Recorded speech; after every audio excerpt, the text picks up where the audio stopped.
Like what you hear? Why not drop a line at www.radiowaterloo.ca? Or if you would like to request a song, check out Radio Waterloo on Facebook and Twitter. Or call us at 519-884-2567. You are listening to the new 102.7 CKMS FM. Hey, welcome back to CKMS Wide World of Motorsports. You're listening to us radiowaterloo.ca, worldwide and mobile friendly. Rogers 946 on Rogers Digital Cable, and of course 102.7 in the 519. This is DJ JD. Add me up on Xbox Live, and of course check us out on CKMS WWOM on Twitter and Facebook, and Radio Waterloo on Facebook and Twitter. Of course, our other show, TSP and CKMS, while you're on Facebook and Twitter as well. And add us on our Instagram. We have new Instagrams, CKMS WWOM and TSP and CKMS on Instagram now, which is cool. And the Twitter is, we're big on the Twitter, CKMS Wide World of Motorsports. No, that's where we're doing most of stuff. So check us out there. Lots of live race updates that we were doing this past weekend. Crazy this past weekend with the weather, with NASCAR moving the race to Atlanta the past couple of years. All we've seen is nothing but craziness. We've seen nothing but rain delays, and of course weepage. That sounds so weird, but that's actually a real thing at the track. But we saw in the truck race Friday night, Kyle Busch lost the lead. He was Saturday night. He was projected to be. There's a doubleheader that day. He was in that race, and of course Kevin Harvick was in the Xfinity race. He put on a driving clinic in the Renai 250 at Atlanta. The driver, number 98 Ford, dominated the action on the track, leading 141 of 163 laps and winning both stages before taking the checkered flag, which was 4 seconds ahead of runner-up Joey Logano. Kevin Harvick collected his 5th NASCAR Xfinity Series victory at Atlanta and the 47th of his career. He has won 4 of the last 6 events at the mile-and-a-half track, where he has also won for 4 different car owners, tying Tony Stewart for the distinction of winning for 4 different owners at a single track. Atlanta continues to be a special track for Harvick, who earned his first Monster Energy NASCAR Cup Series victory in 2001 after taking over for Dale Earnhardt's ride. And it's always a debate. It's having a Cup guy go in an Xfinity race, and that's what happened there. We saw a dominance when it came back to. They always say the real season starts the race after Daytona, so that's what we saw there. And going to that truck race, which was just immediately right after Kyle Busch, who was on the pole for that race, he lost his rear tire on a late pit stop, opening the way for Brett Moffitt's improbable win Saturday in the NASCAR Camping World Truck Series race at Atlanta.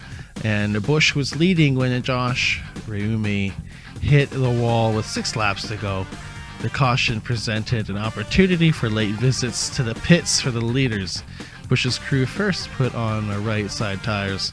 He pulled away before the crew was finished with his left rear tire, which he said on Twitter wasn't his fault, and he did what he was supposed to do. It's not his fault. He's just the guy driving it, guys. It's not his fault. The tire came off before Busch could return to the track, and then he backed up on pit row with sparks flying from underneath the truck. And using the inside lane, Moffitt took the lead on the restart and pulled away in his Toyota for his 2nd career win, which was great. It was a fantastic race. And then we went on the social medias. We had predicted to our fans who would get the win, and we had predicted Kyle Larson or Kevin Harvick, and then ended up turning out being one of the two of them. Kevin Harvick did take that luck. He did take that, whatever his momentum was, into the Sunday race. And it took 17 years for Kevin Harvick to conquer Atlanta Motor Speedway again. And he definitely did this past weekend. He dominated the Folds of Honor Quick Trip 500 Cup Series race, winning the mile-and-a-half track for the first time since he scored his Cup win there in 2001. And there's a thing called Harvicking, where he would let off just a little past the finish line, and he would let out the gas, and he would save gas. So he'd be driving the track, which is a little differently, less than everyone else. which is really cool. And the race was just projected to be racing to the weather, but they actually ended up fitting the whole thing. And we even projected that the race wouldn't even get in today, which you never know with weather. It looked like the pattern, the cell was holding pattern, and it ended up dissipating. The racing gods opened up the skies for the racing fans. The racing gods are being very nice earlier on the season here for the NASCAR fans. So Kevin Harvick was able to do what he needed to do. And of course, the race he won when he won. He stuck his hand out of the car. He did the 3 thing, which he did 17 years ago, which is pretty cool. Harvick led 173 of the 325 laps Sunday, one day after leading 141 of the 163 laps in the Xfinity race. So he completely was owning Atlanta Motor Speedway this whole weekend, putting him probably the best guy in that whole entire property that weekend. And last season, Harvick did the same thing, but he ended up having to surrender the lead due to a late race pit road speeding penalty, making him finish 9th. But Sunday's race, as I said earlier, was 2.5 hours. That started a little late. We saw Trevor Blaine, his engine blew with 28 laps to go, and that made the caution flew. And Bubba Wallace, his vision hampered, slammed in the back of Ricky Stenhouse Jr.'s car, causing significant damage to the front of Wallace's Chevrolet. And the final segment of the race developed into strategies. As we saw, it was a cool race. Like half the field was lapped, and we saw a few cars chancing their rain. Joey Logano, Denny Hamlin, they're on a different pit stop sequence with everyone else.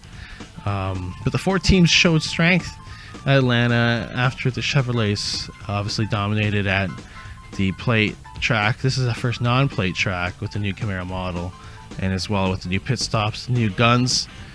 Pit stop guns that NASCAR is making every team use the same gun, so the playing field is leveled out due to the rising competition, the unfair competition that was happening in the last few seasons with pit road guns. So we saw that happening, and Johnson again. This is now his longest streak without winning a race, and he's not doing very good. Just keeps wrecking cars. Wrecked over $1 million worth of cars last couple of weeks already, so he's got to figure it out.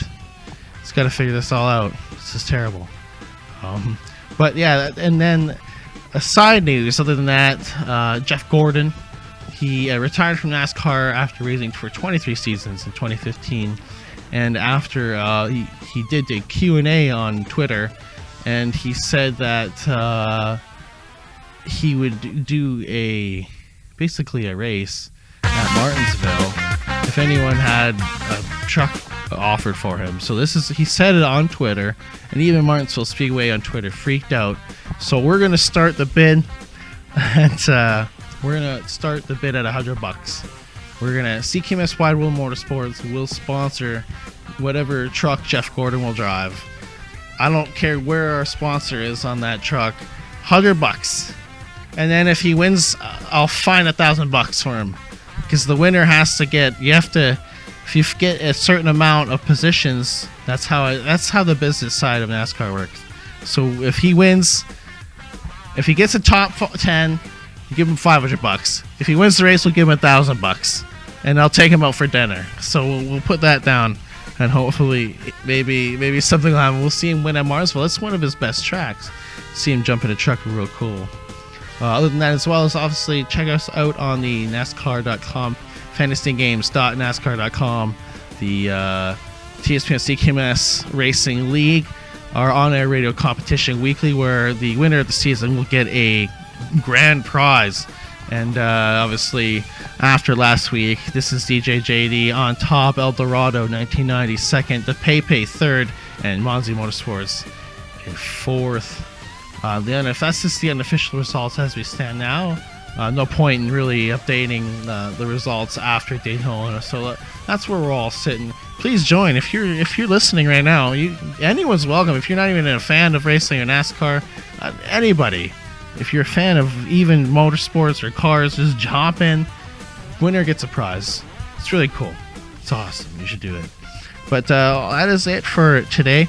Make sure, of course, you check us out, TSP and CKMS, our other show, Mondays 2 to 4, Saturdays 5 to 7, of course.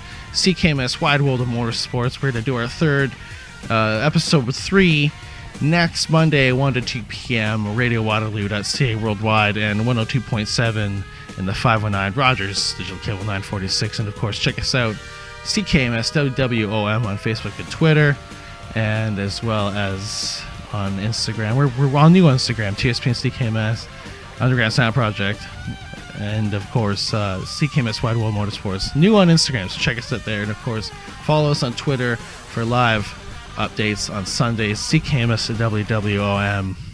And well, I guess that wraps it up for another edition. There's great programming the way today on CKMS. You know, I think we're gonna have a rerun of an Underground Sound Project after this. Just you know, just settling in from coming back from Daytona, just relax and getting back into the groove of things. Just got to do the show. The show must go on.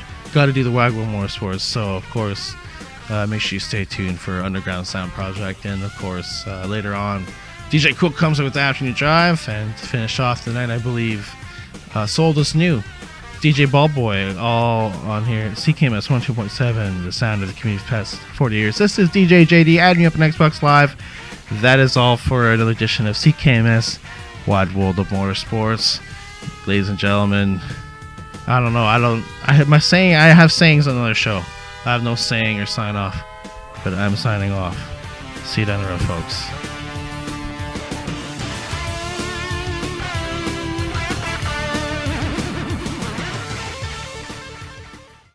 This is CKMS 102.7 FM in Waterloo Region, radiowaterloo.ca on the web.